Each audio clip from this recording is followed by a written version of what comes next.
작은 서점.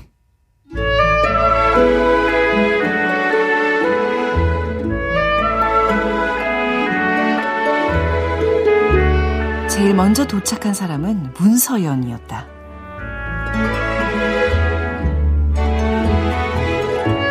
안녕하세요. 작은 서점 아나운서 최현정입니다.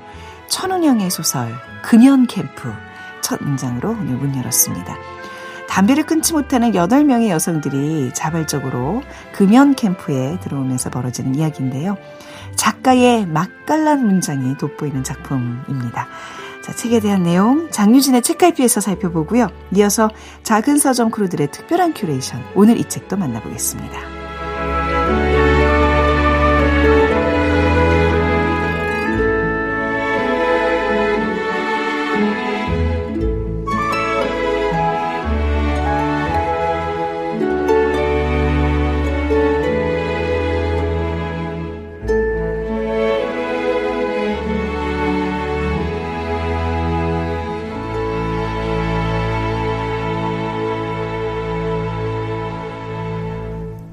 작은 서점 최현정입니다. 뒷번호 6661 쓰시는 분, 저희는 모녀가 함께 작은 서점 듣고 있습니다. 엄마가 작은 서점 너무 좋아하셔서 저도 듣게 되었는데요. 저희 엄마 굉장히 지적이고 멋있죠? 하셨어요. 어머니 최고십니다. 따님께서 이렇게 또 전염 이어받으셨으면 우리 따님도 또 누군가에게 추천을 해서 계속 이렇게 이어달리기처럼 우리 한번 쭉 가봅시다. 네. 사실 누군가의 추천을 받아서 듣고 또 이렇게 소개해주고 이러면서 성장하는 거잖아요. 네. 여러분들의 관심 매우 필요합니다. 자, 이번 한 주 작은 서점에서 마련한 책 선물 있습니다. 제2의 미생이라고 불리며 많은 직장인들의 공감을 얻었던 베스트셀러 서울 자가의 대기업에 다니는 김 부장 이야기, 웹툰 단행본 5권 세트로 만들었습니다. 이게 또 드라마로도 제작이 되었잖아요.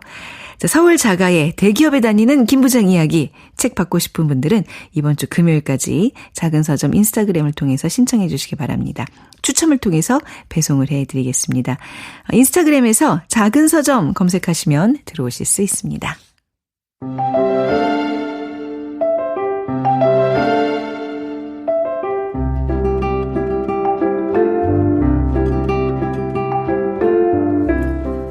꽃과 잎 사이, 책장과 책장 사이, 사람과 사람 사이, 언제든 끼워두세요.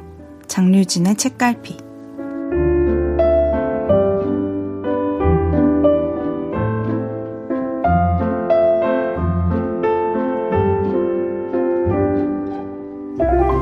네, 장유진 작가와 함께하는 장유진의 책갈피입니다. 어서 오세요. 반갑습니다. 청취자 오우영님께서 저는 시간이 없어서 장유진 작가님이 추천해 주시는 작품 중에 주로 단편만 골라서 읽고 있습니다. 근데 작가님은 책을 고를 때 기준이 뭔가요? 질문을 던져주셨어요. 책을 고를 때 기준?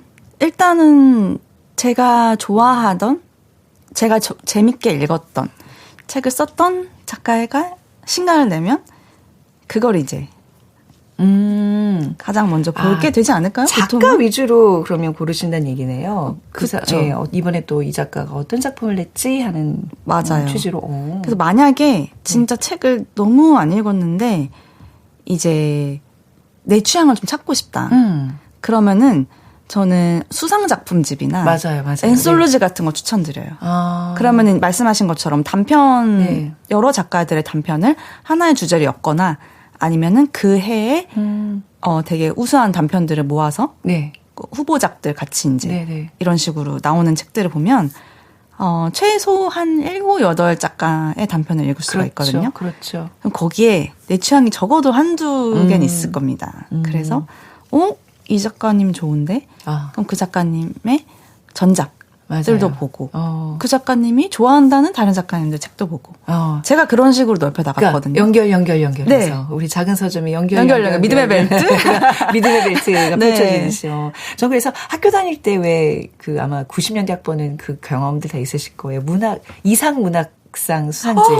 네, 그거를 꼭 매년 나오면 이제 맞아요. 예, 제일 먼저 구입을 해서 문학 소녀셨네. 근데 그 아무나 안 사요. 그거를 아무나 안 기다리죠. 쭉 모아놓고 이제 책 그 책장에 이렇게 쫙 했던 그 기억이 있거든요. 근데 저는 그 의무감에서 좀 읽었던 그 면이 있고, 그때도 말씀드렸잖아요. 뭔가 이렇게 전 약간 인지적 그 종교 욕구가 좀 있는 사람인 것 같아요. 뭔가 딱 끝맺음이 확실해야지. 아이고, 속 시원하게 책을 덮는데 드라마도 그래요. 뭔가 이렇게 오픈 결말 좀 싫어하는데 그거에 대한 어떤 불편함이 있었는데요.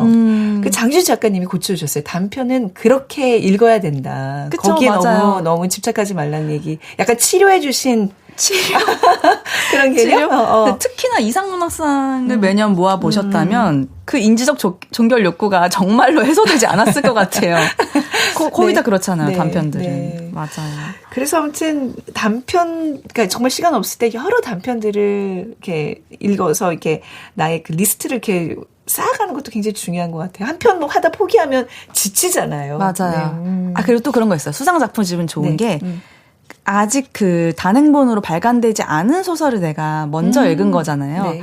그 나중에 그 작가님이 그 소설이 포함된 단행본을 냈을 때, 맞아요. 나 이거 알아! 이러면서 네. 그것과 함께 그 비슷한 시기에 썼던 단편들이 쫙 있을 거잖아요. 그러면 얼마나 더 종합 선물 세트처럼 그 기분이 좋은지 몰라요. 네. 제가 그랬었어요. 네. 여러분도 부디 이 시간을 통해서 정말 이런 단편의 매력에 좀 푹 빠져가시길 바랍니다. 오늘 소개해 주실 작품은 뭔가요? 네, 천운영 작가님의 네. 그 가장 최근 소설집이에요. 반에 반에 반이라는 소설집의 수록작 금연 캠프라는 마지막 수록작입니다. 네. 천운영 작가님을 처음 만나는 청취자분들을 위해서 좀 작가님에 대해서 소개를 해주신다면?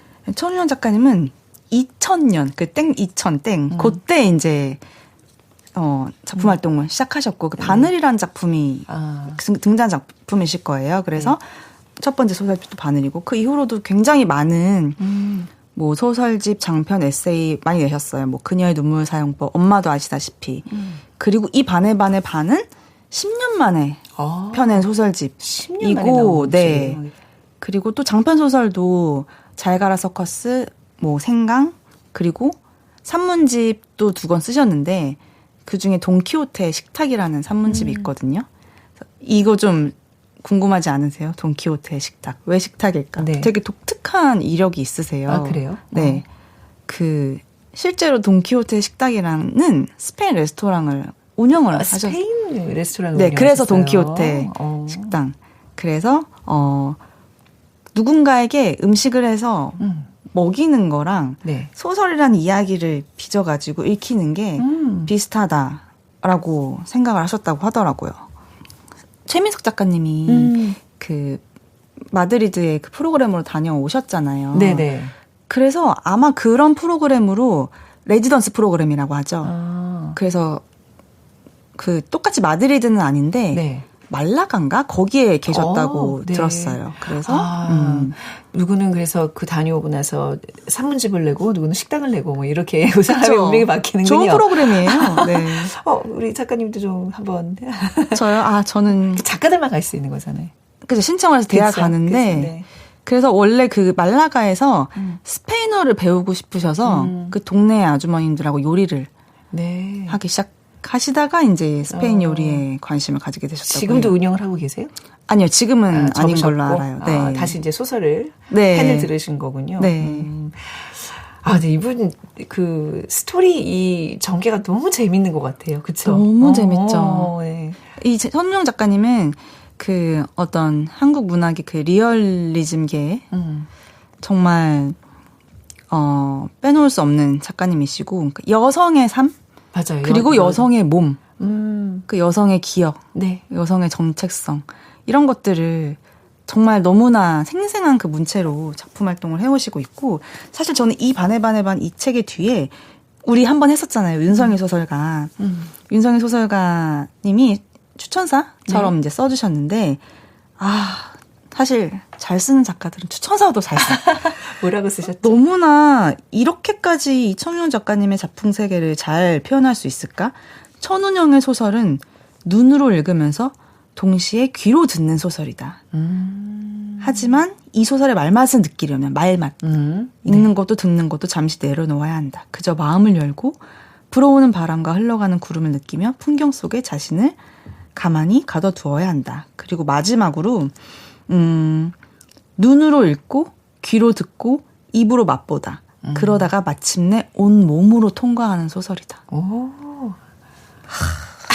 너무 맞는 말 같아요. 정말. 네.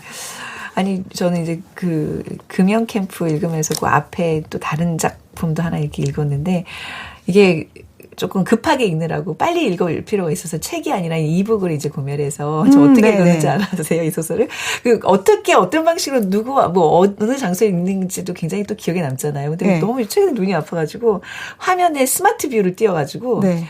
그 큰 TV 화면에서 글씨를 거실에 크게 놓고 그리고 봤더니 여기 압도당하는 느낌 있잖아요. 그렇겠다. 텍스트에 완전히 크니까 굉장히 그렇게는 안 봐봤는데 집중을 해서 보게 되더라고요. 좀 새로운 경험이었었어요. 저는 마치 제가 이 금연 캠프에 와가지고 이들과 뒤섞여서 생활을 며칠 하다 나면 4박 5일 같이 뒤섞여 나온 그런 느낌으로 이 책에 몰두했습니다. 글씨를 크게 해서 보는 그 또 맛이 그런 게 있더라고요. 왜 미술 작품도 조그맣게 그렸을 때 네. 마음에 안 든다면 사이즈를 키워봐. 그럼 또 다른 또 압도가 생긴다. 네. 뭐 이런 얘기가 있잖아요. 저의 그 노안 독서 생활을 너무 저기 낱낱이 밝힌 것 같아서 좀 창피하지만 굉장히 스마트하십니다. 스마트 뷰로 네. 봤습니다. 네. 자, 그러면 오늘의 소설 이야기 많은 등장인물들이 있어서 재밌었어요. 네. 한번 볼까요? 정말로 금연 캠프에서 벌어진 일이에요. 그래서 금연 캠프가 뭐겠어요? 이제 담배를 끊고 싶어서 자발적으로 이제 내 발로 기어 들어가는 거잖아요. 그래서 중증 흡연 여성들이 등장을 합니다. 다들 나이가 꽤 있어요. 나이들이 많더라고요. 네. 원래 예전에 이제 막 할머니들이 막 담배 많이 피고 하셨잖아요. 그래서 정말 그 얘기에 그래서 한 명씩 등장을 하고 처음에 이제 첫 번째 날, 그러니까 이게 5일이거든요. 네. 그래서 첫 번째 날, 그 다음에 두 번째 날, 뭐 이렇게 소제목이 있고 이렇게 전개가 되는데 첫 번째 날이 제목이 모두 매우 그러한 밤이에요. 뭐가 그러할까요? 뭐가 그러하냐면 그 흡연 지금 이 사람이 얼마나 심각한 중독인지 그 체크할 때 네네네. 매우 그렇다에서 매우 그렇지 않다까지. 그래서 질문들 나는 지금 당장 담배를 피우고 싶다. 지금 담배를 피우는 것보다 더 좋은 것은 없다. 가능하다면 지금 담배를 피울 것이다. 이런 질문이 있는데 거기에 다 모두 그러함. 네. 그래서 모두 그러한 밤이 된 거예요. 그래서 이 중년을 넘어선 중년에서 노년까지 여성들이 네. 등장을 해서 그 약간의 그런 내가 자리를 어디를 앉을 것인가 그런 기싸움부터 처음에 등장한 이 문서연 할머니가 난 그게 너무 웃겼어. 일찍 와가지고 제일 좋은 자리 선점하고 그 옷걸이 같은 거 있잖아요. 캐비넷. 네. 그 다른 사람 캐비넷 열어서 옷걸이 부족하니까 거기서 빼와요. 옷걸이를. 그래서 이런 사람들이 있잖아요. 네. 빼오고 나중에 이제 조금 내가 이제 의지를 해도 될 만한 그 막 데블스 플랜이나 이런 네. 그런 프로그램 같은 데 가도 네. 내가 누구랑 연맹을 맺을 것인가. 아, 약간 그런 느낌이 있네요, 진짜. 한 명씩 등장할 때마다 쟤 누구지? 쟤 괜찮은데? 나 쟤랑 조금 한 팀을 네네. 연맹을 맺어야겠다. 네. 이런 식으로 사람들 간을 싹 봐요. 네네. 뭐 자기가 조금 얘는 내 곁에 둬야겠다 하는 사람들한테는 아까 그 훔쳤던 옷걸이 주면서 선심 쓰고 네네. 그런 게 진짜 너무 웃긴 거예요. 그래서 사실은 이 중증 흡연 여성들이 하나씩 등장해서 두 번째 챕터에는 약간 인터뷰처럼 정말로 구어체로 네. 이 한 사람이 왜 내가 여기에 왔는지, 네. 근데 왜 담배를 내가 끊으려고 금연 캠프에 왔는지 설명하려면 이 사람의 인생을 들을 수밖에 없잖아요. 그리고 약간 이제 어떤 영상으로 표현을 하자면 우리 왜 그 한 사람 인터뷰를 어떤 인터뷰방에서 까만 배경으로 해서 따잖아요. 개인 인터뷰. 네, 그런 느낌이었어요. 사람들의 어떤 개인 스토리를 듣는 시간이 그쵸. 있죠. 사실 저는 이 구성이 정말 너무너무 천재적이라고 느낀 것이 네. 왜냐면은 사실 이 소설집 전체가 중년에서 노년 여성의 삶을 많이 보여주는 이야기가 많아서 저는 되게 의미 있다고 생각을 하거든요. 네. 그런데 그거를 이 사람이 왜 담배를 피우게 됐는지 그리고 왜 끊으려고 여기에 왔는지 그거를 인터뷰한다는 설정을 통해서 어떤 한 여성의 인생을 우리가 갑자기 확 빨려 들어가게끔 맞아요. 네. 보게 만드는 게 와, 너무 천재적이라고 느꼈어요. 여기 전체 뭐 입소자는 뭐 20몇 명이라고 그러는데 이제 집중하는 거는 한 8명 정도. 8명 정도. 그쵸? 네. 그 한 사람 한 사람 이야기들이 좀 맛깔나요. 그러니까 네. 흡연에 중독이 될 수밖에 없는 얼마나 또 구구절절한 사연들이 있겠어요. 뭐 알코올 중독도 마찬가지지만 그쵸. 뭐 어디에 의존을 한다는 거잖아요. 그쵸. 내 어떤 마음이 불안정한 상태의 그쵸. 여인들의 이야기입니다. 그래서 그 중에 한 명, 네. 딱 처음 등장했던 그 목걸이 남의 거에서 훔쳐가지고 나눠주면서 선심 썼던 그 할머니까지는 아니네요. 문서연 56세라고 나오네요. 네. 이 부분을 읽어드릴 텐데 제가 약간 연기를 해야 돼요. 이거 완전 해주세요. 구어체잖아요. 그래서 조금 못하더라도 재밌게 들어주시면 좋겠습니다. 이 하느님, 부처님, 베토벤님이 너무 웃긴 거야. 이거 굉장히 생활 말투가 바로 적용이 되나 봐요. 왜 이렇게 잘해, 이거? 아, 그래요? 네. 잘했나요? 너무 잘하시는데? 제가 이 부분을 네. 처음 책이 나오고, 저 이거 책으로 안 읽었어요. 저 이거 문예지로 읽었어요. 그러셨구나. 문예지에서 발표됐을 때 이걸 읽고, 이 책만 나오기를 너무 기다린 거예요. 네, 네.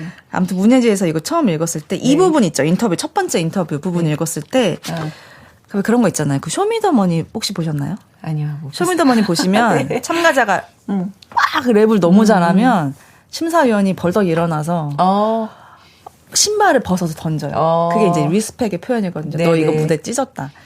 지금 약간 그런 느낌으로 낭독하셨어요. 그래요? 속삭고 랩 쫙 내뱉듯이. 그러니까 진짜로 그냥 이거 좀 속된 말이지만 네. 찢으셨다.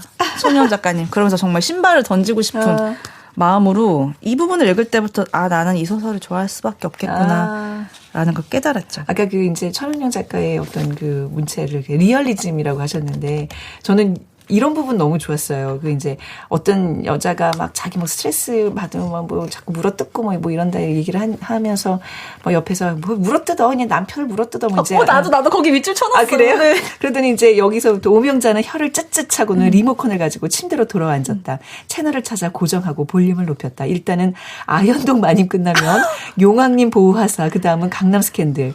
강남 스캔들은 이제 막바지에 이르러 재미가 덜해졌지만 그래도 아직 들통날 악행이 남아있어서 볼만하다. 출생의 비밀이고 암투고 음모고 계략이고를 떠나서 부유한 회장님을 둘러싼 쟁탈전은 언제 봐도 흥미진진하다. 돈을 쥐고 있어야 자식들에게 무시를 안 당하지. 오명자는 거의 모든 지혜를 드라마에서 얻었다. 저는 이 아줌마들이 그 좁은 어떤 입원실에서 드라마 하나 놓고서 얼마나 그 드라마 얘기를 많이 했겠어요. 그러니까요. 근데 너무 리얼하지 않아요? 이 아현동마님, 용왕님 보호사 이게 같은 시기에 나왔던 드라마구나 하면서 맞아요. 이제 너무 재밌게 그 시절을 좀 회상하면서 네. 봤어요. 요 때구나. 그렇죠. 이것도 좋아요. 돈이 있어야 자식들에게 무시를 안 당한다. 네. 이런 지혜를 다 드라마에서 얻는 거예요. 그래서 또 이런 부분도 재밌어요. 사실 이게 스토리가 크진 않아요. 맞아요. 정말 이게 금연 캠프 5일까지 하고 그 사이에 막 뭐 나 죽겠다 하기도 하고 뭐 몰래 뭐 오징어 먹다가 걸려가지고 오징어 뺏기고 근데 또 호락호락하게 뺏기실 분들입니까 이분들이 막 이거 왜 안 되냐 건조식품 아니냐 이러면서 뭐 난리를 치기도 하고 아무튼 그런 사건들이 벌어지다가 약간의 서사가 있긴 한데 네. 이제 마지막 날 금연 캠프가 끝나면서 뿔뿔이 흩어지는 그런 그쵸. 내용이에요. 근데 그 장면 하나하나 그리고 거기서 이제 보여주는 이 여성들의 모습 그리고 이들의 말, 언어 네. 이런 게 너무나 생생해서 그냥 이건 말이 필요 없어요. 그냥 직접 읽어보셔야 돼요. 그쵸. 너무 재밌고 저는 이 부분도 좋았어요. 그 할머니들이 많이 이제 피셨고 할머니들은 여자들은 몰라도 그러니까 이런 말이 나와요. 사실 여자들의 흡연에 대해서 되게 금기시되는 분위기가 있잖아요. 근데 여자들은 몰라도 할머니들은 봐준다. 네. 그러면서 할머니는 신선이다, 신선. 신선이다. 내 말에 토달지 마. 내가 신선이라면 신선인 거야. 이러면서 또 재력 자랑. 내가 남대문 큰손이라고 하루에 종을 닦거린 돈이 얼마인지 알아? 한국은행에 누님하고 간다고. 그러니까 나는 신선이다. 돈도 많고. 네. 그 할머니가 이제 손자가 유치원에서 금연교육 받고 오더니 맞아요. 마치 저 할머니 옆에 가면 자기가 죽는 것처럼 그래서 이제 금연 학교에 들어온 거잖아요. 네. 얼마나 속상하겠어요. 이분은 손자를 그분이 누구더라? 이분이 오명자. 74세. 74세. 네네네. 나가면서 네. 손자놈의 이제 네. 볼에 이제 입술을 부빌 생각에 설레하면서 그래서 각자 다들 사연이 있어요. 다들 뭐 이래서 저래서 거기 막내가 이제 윤다영이라는 여기서 사실 약간 왕따를 당하는 그쵸. 그쵸. 네. 그래서 그 처음에 등장할 때 여기가 이제 거의 다 이제 50대, 60대, 70대 이런데 35살이 네. 들어와요. 최연소예요, 여기서. 네. 근데 사실 이 윤다영이라는 인물이 그게 어떤 긴장을 주고 서사를 이끌어 나가는 주요 인물이죠. 주요 인물인데 사실 이 윤다영이 등장을 할 때부터 쌓여져요. 왜냐하면은 그녀의 몸에서 말도 안 되게 그 진짜 찌든 예, 담배 냄새가 막 나는 거예요. 네네네. 그래서 사실 자기네들도 다 중독자라서 온 건데 쟤는 찐이다. 네, 방금 전까지 피고 왔구나. 이 생각이 드는 거예요. 그래서 이 윤다영을 이 사람들이 어떻게 생각하고 대했는지 그리고 왜 윤다영이 싫었을지 약간 무서웠을 것 같아요. 나도 못 끊으면 저렇게 되는 거 아니야? 왜냐하면 윤다영의 사회성도 되게 없어 보이거든요. 네네. 그래서 그 부분은 조금 살짝 낭독을 하고 끝내면 좋을 것 같아요. 저는 이 윤다영이 최연소고 네. 너무나 중증이기 때문에 뭔가 이 친구로 인해서 사달이 날 거라 생각했는데 그런 일 없고 네. 마지막 날 저는요 행복해요. 내일이면 담배를 피울 수 있다고 생각하니까 이 말하면서 이 윤다영이 여기 이제 끝나는 거 보고 너무 웃었었어요. 예. 그게 핵심인 것 같아요. 그러니까 그렇게 이제 가야지 이제 건강한 사람이 돼서 나가야지 네. 하는데 네. 얘가 또 찬물을 쫙 끼얹는 거잖아요. 네. 이게 K 입소물 이라는 그 용어를 제가 만들었어요. 직접 만드신 거예요? 이게 뭔지 알 것 같아요. 맞아요. 그쵸? 우리 K 입소물. 제가 네. 그러니까 저도 이제 금연 캠프를 읽고 다른 소설 읽다가 내가 유독 좋아하는 소설뿐만이 아니라 네. 이야기라는 네. 거에 공통점을 제가 발견했는데 어딘가에 자발적으로 입소를 하는 거예요. 맞아요. 네. 뭐 오징어 게임도 그렇고. 그렇죠. 네. 다 같이 똑같은 옷을 네. 입고 거기 가서 네. 그 안에서만 벌어지는 거죠. 근데 원래 이제 서사라는 것이 제한을 시켜놓으면 네. 저는 캐릭터가 돋보이는 걸 좋아하거든요. 그래서 한정된 공간에 옷도 다 똑같은 거 입잖아요. 다 그렇게 제한된 상황이면 하나하나의 캐릭터가 되게 두드러질 수밖에 없는 그런 이야기가 돼요. 그래서 제가 이런 K 입소물을 좋아하는 것 같아요. 말씀하신 뭐 오징어 게임도 K 입소물이죠. 네. 네. 요 금연 캠프도 제가 K 입소물로 꼽는 K 문학 입소물. 네. 그리고 아직 책으로는 안 나온 것 같은데 박형서 작가님이 문예지에 발표하신 단편 중에 예전에 버스 오라이 하는 네. 안내양 그 교육기관에 들어가는 그런 소설도 있고 그리고 또 단식원에 들어가는 소설도 있어요. 맞다. 단식원도 있구나. 입소 내 생의 마지막 다이어트라고 권여름 작가님의 소설. 예. 많다. 우리나라에 유독 그런 입소 문화가 좀 많다는 생각이 드네요. 그리고 저도 사실은 쓴 적이 있어요. 연수라는 소설집에 네. 펀펀 페스티벌이라는 소설이 있거든요. 그거는 이제 입사하기 전에 단체로 이제 연수원에 들어가서 합숙 면접하는 거거든요. 그것도 어떻게 보면은 똑같은 옷 입고 다 네. 거기 안에서만 벌어진 일들이니까 K 입소물이고 그래서 저는 K 입소물을 좋아합니다. 이거 독특한 문화다. 우선 군대도 그렇고 우리 입사하면 연수 가서도 그렇고 이런 뭐 알코올 캠프 흡연 이런 것들 모두가 다 그러네요. 우리가 유독 이런 문화가 좀 있다는 거 다시 한번 좀 느끼면서 신기한 게 제가 네. 지금 쓰고 있는 단편 소설도 생각해 보니까 입소예요. 그래요? K 입소물이에요. 완성을 해야 되는데 곧 네. 하셔서 또 소개를 해주시는 날이 오기를. 자, 오늘 이 소설과 어울리는 노래 어떤 거 들을까요? 또 금연 캠프 하니까 네. 시가렛 애프터 섹스가 생각이 나더라고요. 그래서 네. 대표곡 아포칼립스 가져왔습니다. 알겠습니다. 자, 오늘 장유진의 책갈피에서 강력 추천해드리는 책 천운영 소설집 반의 반수록자 금연 캠프 함께했습니다. 자, 오늘은 저희는 추천곡 들으면서 인사 나누도록 하죠. 장윤진 작가님과는 다음 주에 뵙겠습니다. 감사합니다. 감사합니다.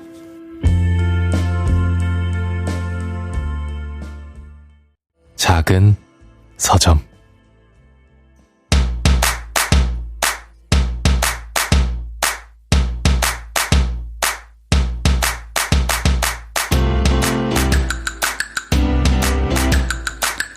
작은 서점 구루들이 세심하게 고른 보석 같은 책을 소개해드립니다. 오늘 밤을 위한 특별한 큐레이션. 오늘 이 책.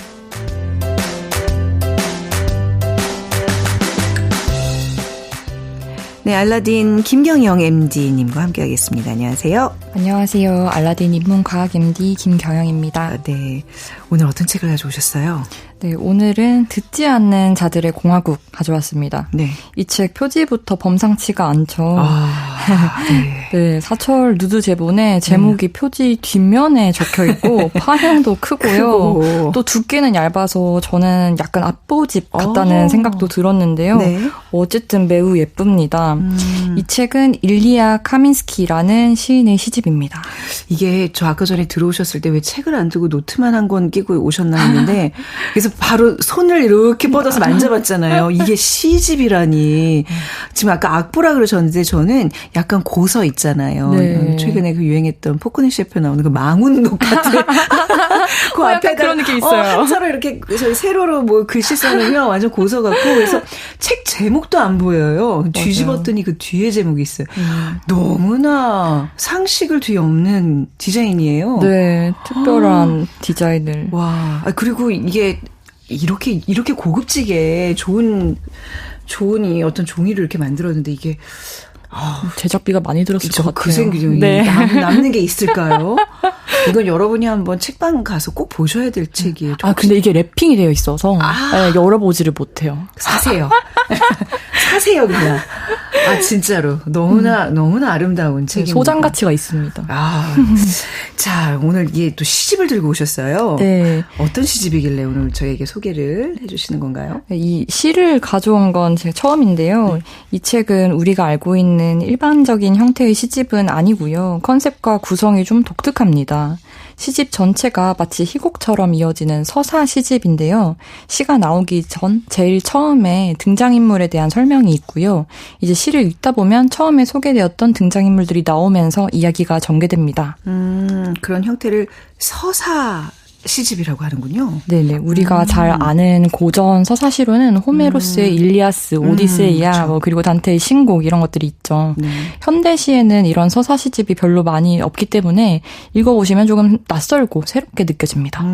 이런 시도를 또 갑자기 왜 하게 되는지도 궁금하네요. 네. 이 시집에 어떤 내용이 들어있고 또 어째서 이런 서사시의 형식을 취했는지 얘기하기 위해서는 우선 시인에 대해서 먼저 소개를 해야 할 것 같아요. 일리아 카민스키 저자가 특별한 배경과 정체성을 가지고 있거든요. 네. 이 우크라이나에서 태어났고 미국으로 망명한 시인입니다. 네네. 그리고 농인이에요. 4살 때 병으로 청력을 잃었다고 합니다. 네네. 근데 전농인은 아닌 것 같아요. 왜냐하면 미국에 오고 난 뒤에 보청기를 처음 착용했다고 하거든요. 그렇지만 보청기를 끼기 전까지 자라는 동안은 어떤 보조 기구가 없었고 네. 그렇기 때문에 입모양으로 말을 했고 또 그리고 배워야 했습니다. 네. 우크라이나에서 살다가 미국으로 와서 살았으니 영어를 배워야 했겠죠. 그 입모양으로 영어를 배운 거죠. 이런 정체성이 이 시인의 작품 세계를 이해하는 데에 매우 중요하게 작용합니다. 우크라이나 태생, 미국으로 이제 망명했지만 뭔가 지금 우크라이나 전쟁과 관련된 그런 느낌, 그런 내용도 좀 담겨져 있나 보죠? 네, 이분이 태어난 곳이 오데사라는 지역인데요. 네. 이곳이 지금은 우크라이나이지만 태어날 당시에는 소련이었죠. 네. 예, 좀 찾아보니까 오데사가 말씀하신 것처럼 우크라이나 러시아 전쟁에서 격전지 중 하나더라고요. 이 시집의 배경도 전쟁터이긴 한데요. 네. 이 시의 배경은 구체적인 지명이 따로 나와 있어요. 우크라이나 는 아니고요. 네, 바센카라는 곳인데요. 네. 가상의 마을입니다. 가상의 마을이에요. 실제 있었던 곳은 아니란 얘기예요. 네, 그렇습니다. 네. 이 바센카는 적국이 점령한 마을이에요. 네. 이 시의 첫 장면을 설명하자면요. 군대에 마을이 점령당하면서 집회가 공식적으로 금지되었어요. 네. 그렇지만 어느 시대에도 어떤 국가에서도 억눌린 시민들이 억눌려 있지만은 않잖아요. 그 바센카에는 소냐와 알폰소라는 인형술사가 있습니다. 이 둘은 부부인데요. 이들이 군인을 풍자하는 인형극을 하고 있습니다. 많은 마을 사람들이 모여서 낄낄대면서 그걸 보고 있죠. 집회는 아니지만 집회적 성격을 갖는다고 볼 수도 있을 것 같아요. 네. 군인이 우스꽝스럽게 묘사되는 이 인형극이 진행되고 있을 때 이 자리에 실제 군인의 지프가 들어옵니다. 근데 지프에서 하사가 내려서 외칩니다. 네. 해산. 근데 소냐가 인형극의 인형을 움직이며 그 말을 똑같이 따라합니다. 해산. 네, 어떤 분위기인지 상상이 되시죠? 네, 일순간 이 전체에 긴장감이 맴돕니다. 그런데 이 자리에는요, 페트야라는 농인 소년이 있어요. 예. 농인 소년은 군인의 말을 알아듣지 못했겠죠. 그러니까 이 분위기를 알아차리지 못하고 혼자 낄낄대고 있어요. 네. 하사가 페트야를 향해 삿대질을 합니다. 모든 사람들의 이목이 페트야에게 집중되죠. 페트야는 하사를 보고는 침을 퇴뱉습니다. 아니, 지금 이렇게 얘기를 듣는 것만으로 너무 지금 긴장감이 넘치는데 이게 지금 실험 묘사가 됐다는 얘기예요? 네. 군인에게 침을 뱉으면 이거 어떻게 되는 거죠? 왜 그랬는지는 모르겠어요. 설명이 없거든요. 설명은 없고요. 네, 근데 순간적으로 적개심을 억제하지 못했을 수도 있고, 네. 또 그 인형극의 풍자적이고 해학적인 분위기에 휩쓸려서 뭐 소년의 치기로 그랬을 수도 있겠죠. 그런데 그 바로 다음에 이런 문장이 나옵니다. 우리에겐 들리지 않는 소리가 물가의 갈매기들을 쫓는다. 이 첫 시의 제목이요. 네. 총성입니다. 이 행간을 혹시 읽으셨나요? 어떤 소리가 났고 물가의 갈매기들이 그 소리 때문에 날아간 거잖아요. 네. 제목이 총성이면 갈매기들을 쫓은 소리는 총성이고 혹시 군인이 페트야에게 총을 쏜 건가요? 맞습니다. 네, 페트야는 그 자리에서 죽었습니다. 네네. 네, 다음 날 아침에요. 나라 전체가 깨어나서 페트야의 이름으로 군인들의 소리를 짓지 않기로 합니다. 네. 모든 사람들이 저항을 시작한 거죠. 듣지 않는 저항이요? 네. 들리지 않는 상태가 이제 시 속에서 뭐 장애, 청각 장애가 아니라 저항의 한 방식이자 연대의 수단으로 존재하게 됩니다. 시는 이제 듣지 않는 저항 속에서 진행되는데요. 예. 이 시들의 아래 여백에 수어가 그려져 있어요. 한 가지 표현에 대한 수어 하나씩이 그려져 있습니다. 책의 마지막에 수어에 관한 주석이 있어요. 그 바센카 주민들이 수어를 자체적으로 만들어냈다고 합니다. 그런 설정인 거죠. 이 마을 주민들이 당국이 군인이 모르는 언어를 그러니까 고안해내서 만든 거라는 거죠. 네. 이 수어도 저항의 언어로 볼 수 있겠습니다. 그럼 이제 그 들리지 않는 상태 그리고 수어 이것에 대한 이야기가 이 들리지 않는 자들의 공화국의 어떤 중심 서사가 되는 건가요? 들리지 않는 것 그리고 수어는 이 서사시에서 굉장히 중요한 하나의 설정입니다. 네. 그렇지만 이것에 대한 이야기만이 중심인 것은 아니고요. 이제 이 설정을 끼고 전쟁 지역에서 살아가는 사람들의 이야기가 전개됩니다. 전쟁이 났다고 해서 365일 24시간이 비극이나 거대한 이념으로만 꽉 차 있는 것은 아니잖아요. 네. 그곳에도 여전히 삶이 있고 생활이 있죠. 희노애락이 있습니다. 이 비극의 빈도가 삶에 매우 빈번하고 강해진 것일 뿐이죠. 아까 제가 시 초반부에서 인형극 얘기를 했었잖아요. 네. 이 인형극을 하던 인형술사 알폰소와 소냐 부부의 이야기가 1막에서는 주로 다루어집니다. 이 시집이 1막, 2막으로 나누어져 있거든요. 1막에서는 이들의 사랑, 결혼, 임신, 저항, 그리고 비극에 대한 이야기가 이어지죠. 이들의 사랑은 여느 사랑과 다름없이 부드럽고 애틋합니다. 서정적인 사랑시 같은 식구들도 나와요. 이를테면 이런 문장들입니다. 네가 욕실에서 걸어 나오고 온 세상이 고요해져. 레몬, 달걀, 샴푸 한 방울. 내게선 꿀벌 냄새가 나. 짧은 입맞춤. 너에 관한 아무것도 나는 몰라. 내 어깨에 점점이 박힌 주근깨 밖엔. 그걸 생각하면 사무치게 외로워져. 이 시의 제목은 아직 신혼입니다.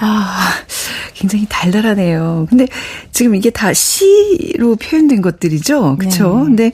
근데 책 보면 이렇게 두껍지도 않고 길지도 않고 그러는데 그리고 뭐 이렇게 현실에서 일어나는 전쟁을 비유하는 그런 또 스토리도 다 담겨 있고 어떻게 이게 다 시 안에 이게 가능할까요? 이렇게 짧은 책 안에 어떻게 이런 많은 내용들이 담겨 있죠? 이게 시라서 가능한 것 같습니다. 삶의 어떤 편린들이 감각적인 식구로 보여져요. 네. 그런데 이제 그 시들 사이에 여백이 많은 거죠. 네. 독자가 개입할 수 있는 여지가 매우 많습니다. 뭐 이런 사랑을 했겠구나, 이런 따뜻한 신혼생활을 보냈구나 상상할 수 있는 거죠. 그러다가 저항이 시작되고요. 네. 이 부부는 굉장히 비극적인 결말을 맞이합니다. 근데 이 부부가 인형술사잖아요. 그냥 인형술사가 아니라 네. 군인들이 점령해서 공식 집회를 금지시킨 무시무시한 상황에서 광장 한복판에서 군인을 풍자하는 인형극을 하는 인형술사란 말이에요. 네. 특히 아내 소냐의 경우에는 등장인물 소개에서 바센카에서 제일 가는 인형술사라고 소개되어 있어요. 실력 좋고 배짱 있고 저항 정신 투철한 사람인 거죠. 네. 소냐는 당차게 저항을 하다 비극을 맞이하고요. 그 비극을 남편인 알폰소가 온전히 껴안고 살다가 결국 또 이후에 처형을 당합니다. 아휴, 이게 확실히 이제 전쟁이 바탕이 되는 전쟁을 배경으로 하는 얘기다 보니까 좀 비극도 있고 마음이 아프네요. 근데 앞에 어떤 부분에서는 또 사랑의 달달한 이야기가 나오다가 또 이렇게 이야기가 또 이런 식으로 전개가 되니까 더 비극적으로 느껴지네요. 이거 참 사람을 들었다 놨다 하는 시네요. 맞습니다. 근데 그게 사실은 전쟁에서 모든 사람들이 처하는 상황인 것 같아요. 네. 각자의 서사가 있는 삶을 살아가다가 비극을 마주하는 거니까요. 뉴스를 통해서 전쟁을 보는 사람들은 그냥 전사자, 피해자로 모르는 사람의 죽음을 마주하게 되지만 네네. 사실은 그 사람들 모두가 자기 삶의 서사를 살아가던 중인 거잖아요. 시인도 그런 점에 초점을 맞추려고 한 것 같습니다. 네. 카민스키는 인터뷰에서 이렇게 말해요. 서방에서 우리가 분쟁 지역의 뉴스를 볼 때 대체로 공포, 또 공포만을 봅니다. 폭격당한 건물들, 우는 어머니들 같은 이미지들 말이에요. 하지만 그건 한쪽 면만의 진실이에요. 그리고 우크라이나에서 본 장면에 대해서 말합니다. 젊은이들이 시청 앞에 줄을 서 있더군요. 전시 규제로 한 번에 건물 안에 들어갈 수 있는 인원이 제한되어 있어서요. 그들은 결혼하기 위해 꽃을 들고 기다리고 있었어요. 그리고 이렇게 강조합니다. 우리는 사람들이 어떻게 피해를 입었는가 뿐만 아니라 어떻게 살아남았는가에 네. 대해서도 더 열려 있어야 해요. 아, 전쟁 중에 사람들이 어떻게 피해를 입었는가 뿐만 아니라 어떻게 살아남는가에 대해서도 더 열려 있어야 한다. 그러니까 그래야 또 이 비극이 어떤 건지 더 제대로 볼 수 있는 거잖아요. 그러니까 이제 이 시인이라고 해야 되죠. 카민스키가 네. 작가가 이 듣지 않는 자들의 공화국을 통해서 말하려고 하는 어떤 메시지도 그런 것이겠네요. 맞습니다. 그리고 사실 이 책은 어떤 하나의 메시지만 담고 있는 게 아니고요. 여러 네. 측면의 메시지를 다채롭게 담고 있어요. 저항에 대한 이야기가 계속 나오잖아요. 듣지 않는 방식의 저항, 그리고 수어, 네. 이 인형술사들의 저항. 근데 이 인형술에 대해서도 할 얘기가 좀 있습니다. 인형술에 대해서도 어떤 이야기가 나오나요? 그 시의 초반부에 인형극으로 군인들을 풍자하잖아요. 네. 그런데 시가 진행되면서 중간중간에 인형들이 계속 등장을 하거든요. 그 인형들을 통해 현실을 거울처럼 반영하는 듯한 설정들이 있습니다. 이것이 또 이 시집에서 중요한 요소 중 하나예요. 그 인형극은 할머니의 수용소 경험에서 비롯된 것이라고 해요. 카민스키의 할아버지가 스탈린 치하에서 인민의 적으로 처형됐고 그로 인해 할머니가 아내라는 이유로 시베리아 수용소에 10년을 갇혀 있었다고 합니다. 그 수용소에는 대부분 가족이 국가의 적으로 처형된 사람들이 갇혀 있었는데 이들이 빵이나 옷감 같은 걸로 인형을 만들어서 공연을 했었다고 해요. 군인이 오면 인형을 숨기고요. 네. 누군가 죽으면 그 사람의 침대 위에 인형을 올렸다고 합니다. 인형극은 할머니뿐만 아니라 카렐 차페크라는 체코 작가에게서도 영향을 받은 것인데요. 네. 차페크는 나치에 의해 집필이 금지되었을 때 손가락 인형으로 주변 사람들의 이야기를 들려주었대요. 인형술이 그런 역할을 했군요.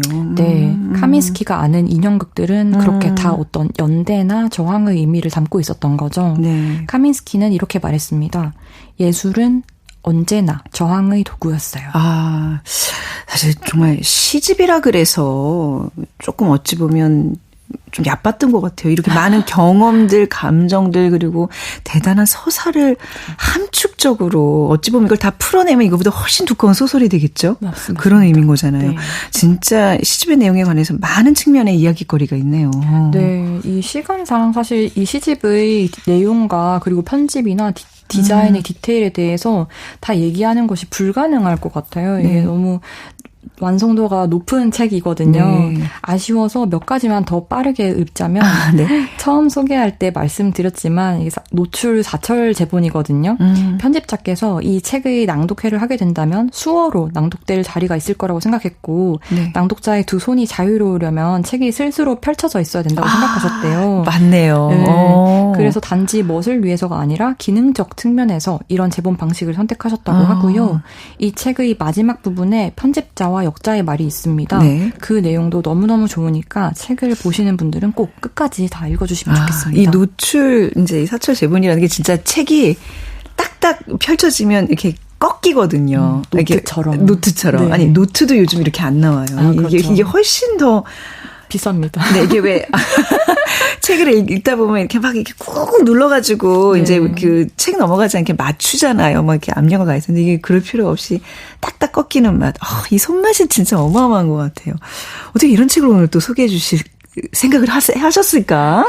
딱 들어오자마자 이 책 꼭 가서 작은 서점에서 알려야 되겠다라고 생각하신 거잖아요. 맞아요. 이거 제가 이거는 꼭 해야겠다 이게 가져왔습니다. 보이는 채널이면 더 근사하게 제가 막 들고 막 낭독을 하면서 소개해드렸을 텐데 아쉽네요. 네, 마지막으로 좀 또 정리를 해주신다면요. 네. 네. 제가 2막 얘기는 아예 하지도 못했는데요. 아, 그래요?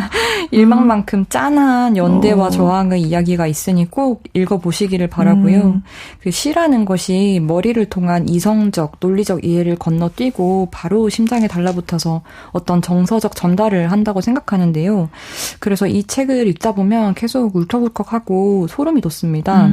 그리고 대부분의 시집이 그렇겠지만 빠르게 읽어서는 이 시들의 진면모를 이해하기가 어렵습니다. 네. 왜냐하면 어떤 결정적인 순간들이 전혀 자극적으로 그려지지 않거든요. 그러니까 집중해서 읽지 않으면 슬그머니 놓칠 수도 있습니다. 맞습니다. 네. 꼭 천천히 이 책의 한 페이지 한 페이지에 들어있는 모든 요소를 살피면서 읽어보시길 권합니다. 오히려 가장 바쁜 시간과 장소에 그냥 툭 한 페이지씩 펼쳐놓고 멍하니 그 한 장면을 이렇게 상상하면서 읽으면 되게 좋을 것 같아요. 그죠? 네. 굉장히 매력적인 책인데요. 네. 자꾸 제가 그 더러운 손으로 이 안에 깨끗한 책 지면을 자꾸 만져서 죄송합니다. 다시 우리 MD님한테 쓱 밀어 넣으면서 자, 일리아 카민스키 시인의 들리지 않는 자들의 공화국, 전쟁 속 사람들의 다정함, 연대, 그리고 저항에 대해서 여러 방식의 언어와 감각을 통해 이야기하는 서사 시집이었습니다.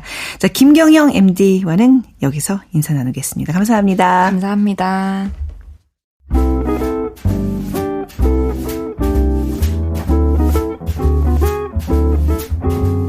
책을 사랑하는 사람들의 라디오 북클럽 작은 서점.